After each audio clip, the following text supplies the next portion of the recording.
going to talk about how to graph quadratic functions. And so quadratic functions are a very specific type of nonlinear functions. So previously we've talked about those different classifications we've been doing. So we've been classifying things as functions or relations, and we also classified as linear and nonlinear. So here is an example of something that is a function but is not linear. So quadratic functions are nonlinear functions. So a quadratic function is written in a similar form to this, like a equals s to the second power, or s squared.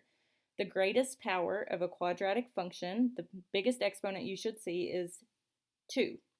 And that in itself, in that equation, makes the graph a U shape. So if the coefficient, the number in front of that squared variable, is positive, it'll open up like a normal U. And if the number in front of that squared variable is negative, then it will open downward, like you flip the U upside down. So we're going to look at graphing some of these, and this should look familiar. It should look very similar to our linear equation table. So we're going to choose some inputs here. Our typical inputs, -2, -1, 0, 1, and 2. And we're going to use this function table to come up with the values that we will graph. All right, so for this, I'm going to have this pulled up, and I am going to also pull up the Desmos scientific calculator for my values when I'm plugging those in. So I'm going to put this on the left side of the screen, the Desmos calculator on the right. I'll just try to make it a little bit smaller. I'm also going to increase the size of this just so I can see it a little better. All right, so the first thing we do when we're filling out these function tables is we put the rule in that middle column. So here it says graph y equals 5x squared. So I'm going to type that in here. So 5x. And then to do squared on your Chromebooks, you can use Shift 6. In the regular keyboard, it'll look like this.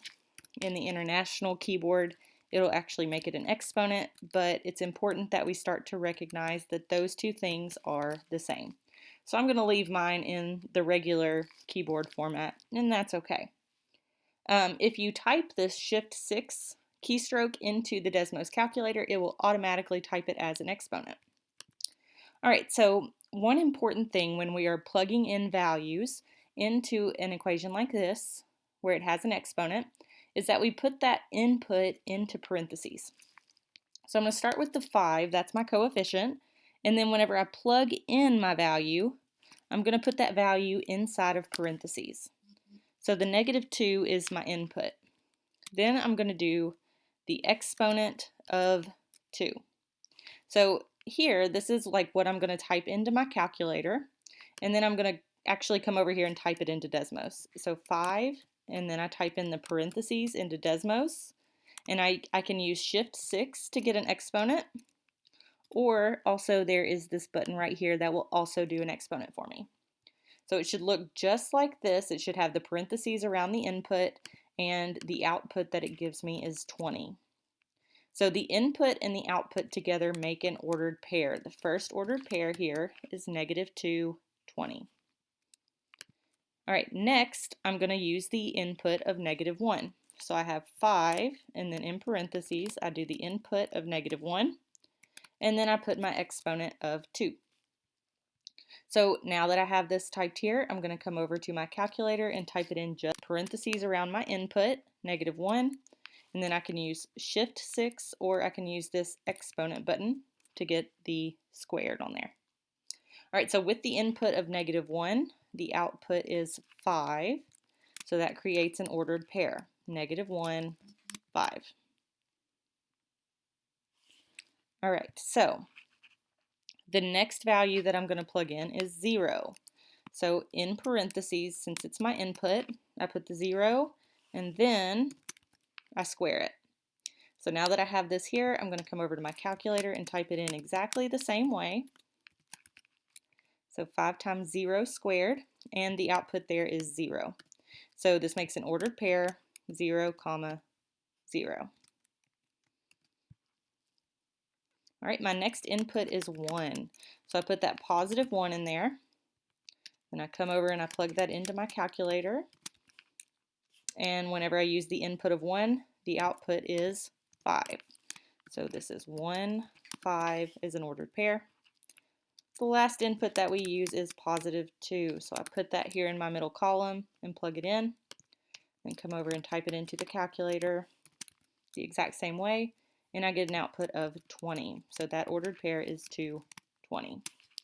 So something you should notice about this table, and this is what creates that U shape, is that the value of -2 and +2 are the same. The value of -1 and +1 is the same. And so since those are the same, that's what creates that fold of that U shape that's created.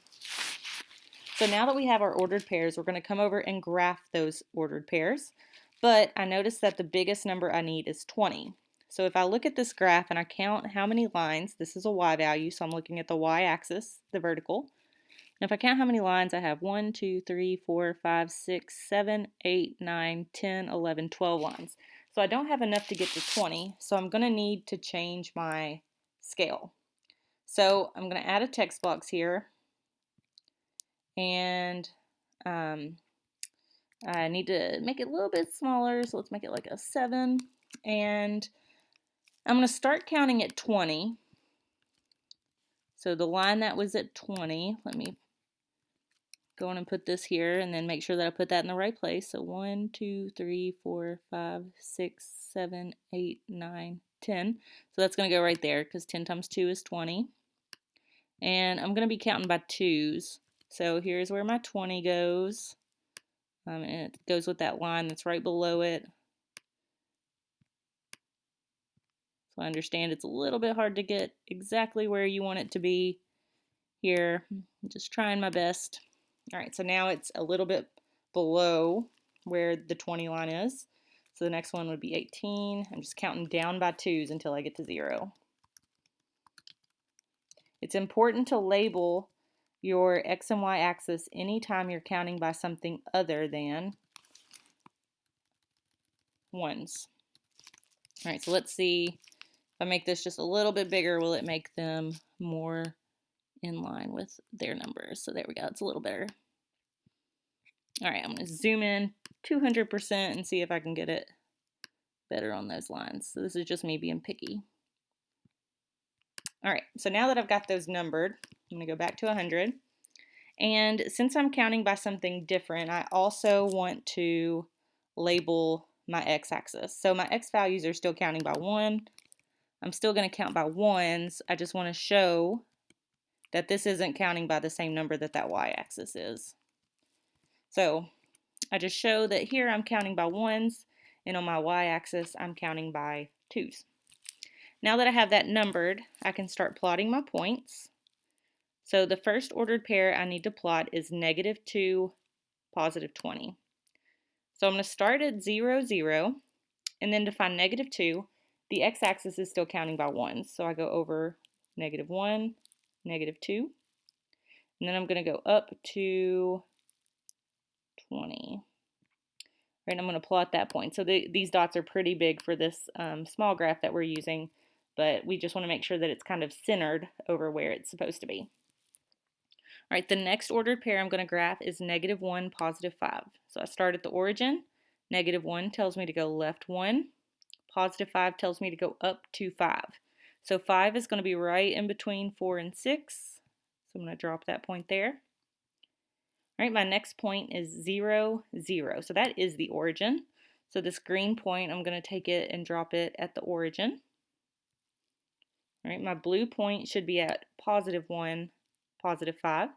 So that's going to go right 1 and then up to 5. All right, that one can come over a little bit further. All right, here we go.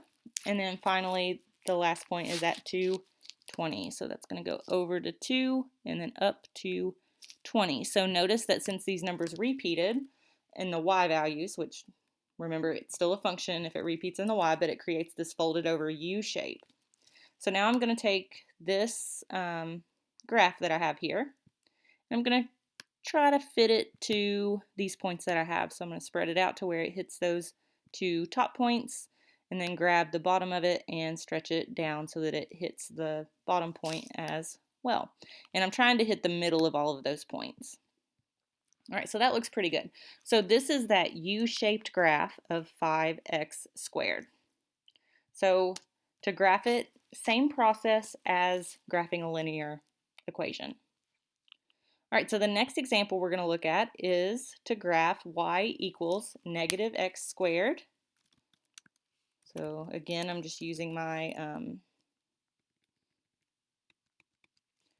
my shift 6 to get that caret symbol, which represents an exponent. So on this one, the coefficient here is that negative. We've talked a lot about a negative sitting in front of a variable. That's like a -1. So it's still a coefficient. It still hangs out outside. So the input that I plug in is going to go in parentheses behind that that coefficient. So the first number that I'm plugging in is -2.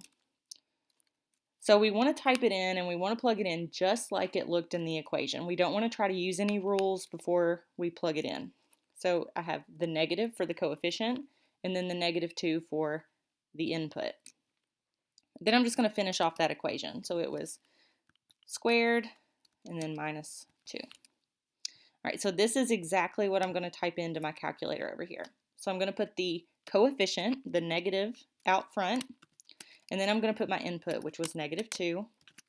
I'll square it, and then I'll subtract 2. So make sure that it looks just like you expect it to, as it did in that original equation. The only difference should be that this input, -2, will be in place of the x. All right, so when I plug that in, I get an output of -6. So my first ordered pair is -2, -6. All right, the next thing I plug in is -1. So I plug that in. Everything stays the same except for I've replaced the x with the input. So I'm going to do that in my calculator as well. All right, and so whenever I plug in -1 into that equation, the output here is -3. So that second ordered pair is -1, -3. All right, so the next thing I plug in is 0. So the 0 goes in parentheses. Everything that was in the original equation stays. The only thing that changes is that the 0 replaces the x. I'm going to come over and type that into my calculator just like I typed it into my equation. So I can use the squared button. All right, and so whenever I plug in 0, the output is -2. So 0, -2. All right, my next thing I plug in is +1. So I'm still putting the negative out front because it's a coefficient. And then I plug in that input inside of parentheses. All right, so in the calculator, type it the exact same way. All right, and I get an output of -3. And finally, I'm plugging in +2. All right, so I'm going to do that in the calculator as well. The coefficient, and then I'm plugging in +2. I'm squaring it, and I'm subtracting 2. All right, so checking here, let me type in this last ordered pair. And then the way to check myself is to see if it's like doubling over. If the top value and the bottom value are the same, if the second from the top and the second from the bottom are the same, it's important that you use your calculator to type all of those in to make sure that you're actually getting them the same when you plug it in. You can't just assume that they're going to be the same. So that's like a built-in check that occurs here. All right, so at this point I don't really need my calculator anymore, so I'm going to bring this back to where I can see the whole thing. And then I'm going to plot these points. So since my most extreme number on the y-axis is -6, and I know that it went up to 12, I don't have to renumber this one because I can count by ones. So if you don't put any numbers on your graph, we're going to assume that you're counting by ones. So if you're plotting points and you're not really counting by ones, we won't know that unless you tell us what you're counting by. So here I'm not labeling, so that means I'm counting by ones. So this first point is going to -2, -6. So I start at the origin. -2 tells me to go left. -6 tells me to go down 6. So 1, 2, 3, 4, 5, 6. All right, so big dot, make sure it's centered over the 6. So I'm going to double count.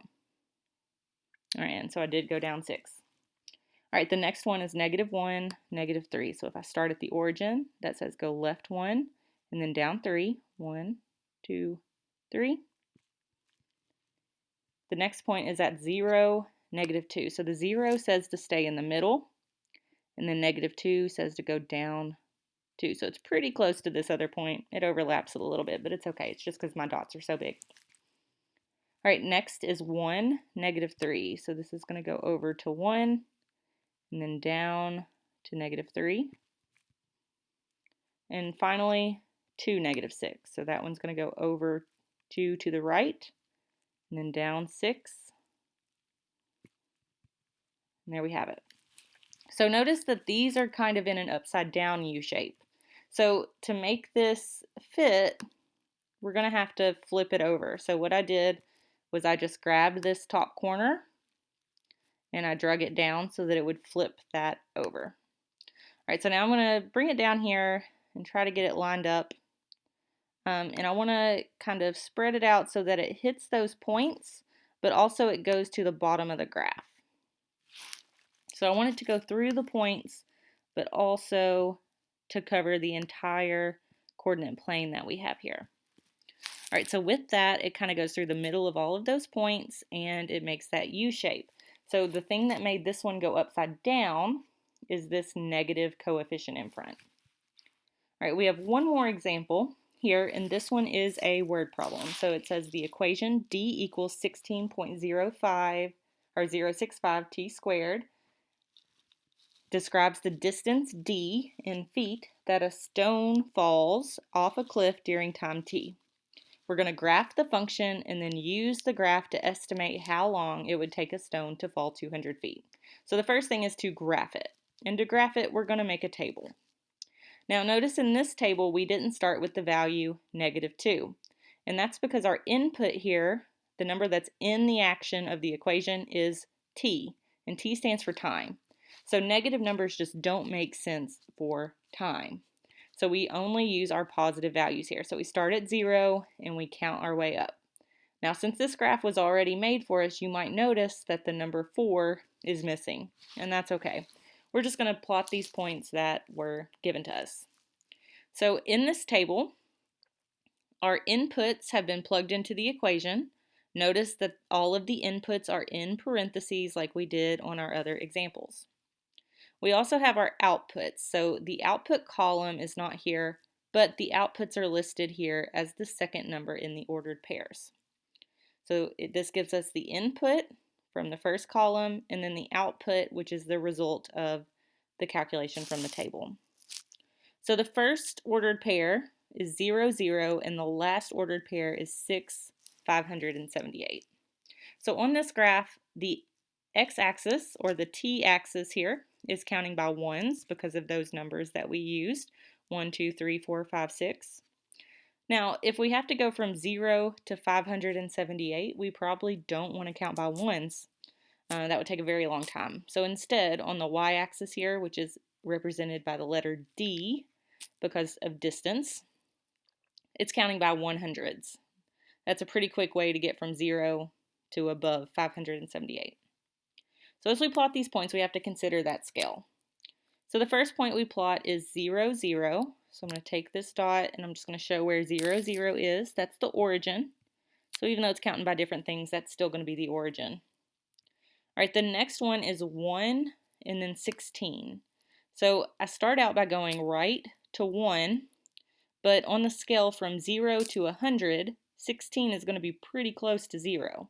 So notice that it's just a little bit above that bottom line.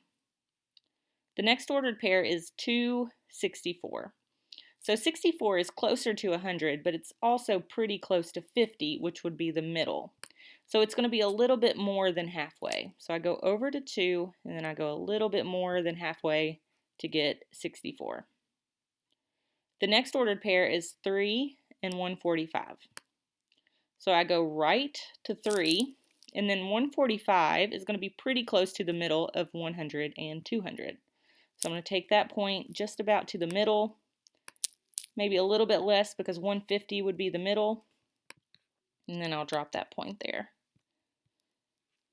All right, next we have 5 and 402. So 402 is going to be pretty close to 400.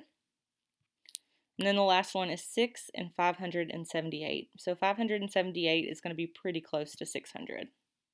So with those points, we're able to get this curve for this line. So this is not a complete U shape because we didn't use any negative numbers. But if we had used negative numbers, and if we bring this over here and kind of try to drag it out, it would also fit it. It's just that we're only looking, at a very specific part of this graph. So let me see if I can get pretty close to it. So that's not too bad. Let me see. There we go. So that's pretty close. So see how it's using this U shape? It's just it's just half of it. All right, so now that we have that, we're going to use it to estimate how long it would take a stone to fall 200 feet. So if I'm looking at 200 feet, let's highlight this. So 200 feet is a distance. So I'm going to look at where the distance is 200. So if I think about where the distance is 200 and I trace that over to the graph and where that hits on the graph, I need to think about what the time would be. So really what we're doing is we're thinking about an ordered pair. And in that ordered pair, I don't know what the x value is, but I know that the y value needs to be 200. So distance is in the output spot. So what I'm trying to find is I'm trying to figure out what this number would be. So what's this number up front going to be? And the way that I'm going to do that is I'm going to trace this spot where 200 lines up with the graph. And I'm going to trace that down to the x-axis and look at just about where it is. So if I'm looking at this and I'm estimating, so my estimate of where that hits that x-axis is pretty close to the middle of 3 and 4. So the x value of this ordered pair would be about 3.5, 3.5. So using that graph, we can estimate that it would take a stone about 3.5 seconds to fall 200 feet.